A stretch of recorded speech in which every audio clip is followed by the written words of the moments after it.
Episode के शुरुआत में हमें हाइड्रा एजेंट को दिखाया जाता है जो न्यूयॉर्क सिटी में मिसाइल लॉन्च करने वाला होता है। पर तभी वहाँ पर एवेंजर्स आ जाते हैं और बेलो एम एजेंट को रोकने लगता है, लेकिन इसी बीच एम के एक एजेंट मिसाइल को लॉन्च कर देता है पर टोनी उस मिसाइल को हवा में ही उड़ा देता है। इसके बाद सभी एवेंजर्स उन हाइड्रा एजेंट को हरा देता है पर तभी अगले ही पल में वहाँ शील्ड एजेंट आ जाते हैं जो आते ही एवेंजर्स पर हमला कर देता है और ये देखकर एवेंजर्स थोड़ा सोच में पड़ता है कि शील्ड एजेंट अचानक से उन पर हमला क्यों करेगा। इसके बाद वे लोग बचने के लिए अपने एवेंजर जेट की तरफ भागता है पर तभी वहाँ शील्ड ड्राई कैरियर आ जाते हैं और उसमें से कई सारे स्पेसशिप निकलकर एवेंजर्स पर हमला कर देता है। और इसी बीच एक स्पेसशिप को नाताशा हाईजैक कर लेती है और थॉर, हल्क और फैल्कन को छोड़कर बाकी सब उस स्पेसशिप में बैठ जाता है। उस स्पेसशिप में बैठकर सभी ड्राई कैरियर में घुसता है क्योंकि एवेंजर जान चुका था कि ड्राई कैरियर में कुछ गड़बड़ हुआ है और बेलोक इसके लिए निक फ्यूरी से मिलना चाहता है पर ड्राई कैरियर में भी उन पर शील्ड एजेंट हमला कर देता है, जिसके बाद बेलोक किसी तरह बचता हुआ निक फ्यूरी के पास जाता है।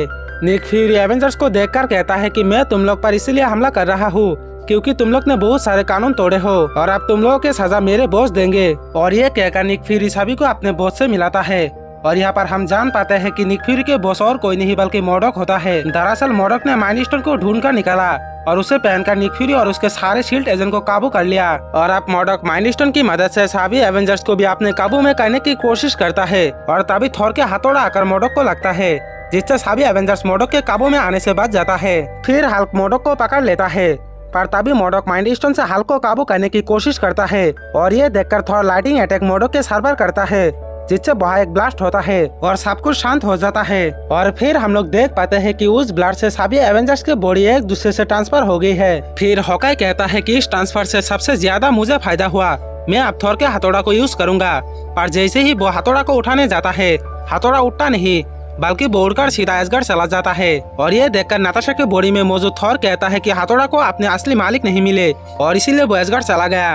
और तभी माइंड कंट्रोल शील्ड फिर से एवेंजर्स पर हमला कर देता है और ये देखकर एवेंजर्स को वहाँ से भागना पड़ता है और बेलोक एक रूम में जाकर दरवाजा बंद कर देता है। फिर टोनी कहता है कि अगर मुझे माइंड स्टोन मिल जाए तो मैं सब कुछ सही कर सकता हूँ।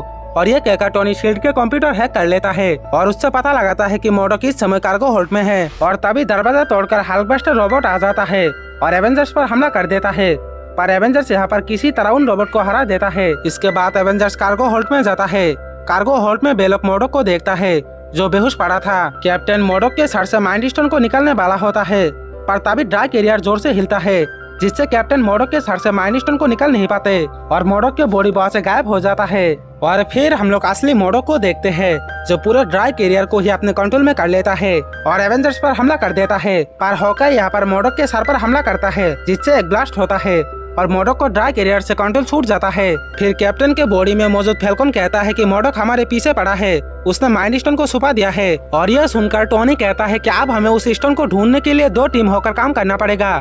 और ये कहकर टोनी फैल्कन और हॉकाई को अपने साथ ले जाता है। आगे वे तीनों शील्ड को देखते हैं जो मोडोक के लिए एनर्जी सोर्स ट्रांसफर कर रहा होता है और ये देखकर वे तीनों इनका पीछा करने लगता है। पर तभी मोडोक फिर से ड्राई कैरियर को काबू करके इन तीनों पर हमला कर देता है। दूसरी तरफ कैप्टन की टीम मोडोक के असली शरीर को ढूंढ लेता है पर कैप्टन जैसे ही मोडोक के शरीर से माइंड स्टोन को निकालने जाता है, मोडोक ड्राई कैरियर से इन पर हमला करके अपने शरीर को वापस छिपा देता है। फिर हम लोग टोनी के टीम को देखते हैं जो अब काफी मुसीबत में फंस चुकी है पर तभी अचानक से सब कुछ शांत हो जाता है। और ये देखकर टोनी कहता है कि ये तभी मुमकिन है जब मोडोक वापस अपने शरीर में जाने की कोशिश करे। फिर हम देखते हैं कि मोडोक सच में ही माइंड कंट्रोल शील्ड की मदद से अपने आप को वापस अपने शरीर में ट्रांसफर करने में लगी है और मौका देखकर सभी एवेंजर्स लैब में हमला कर देता है।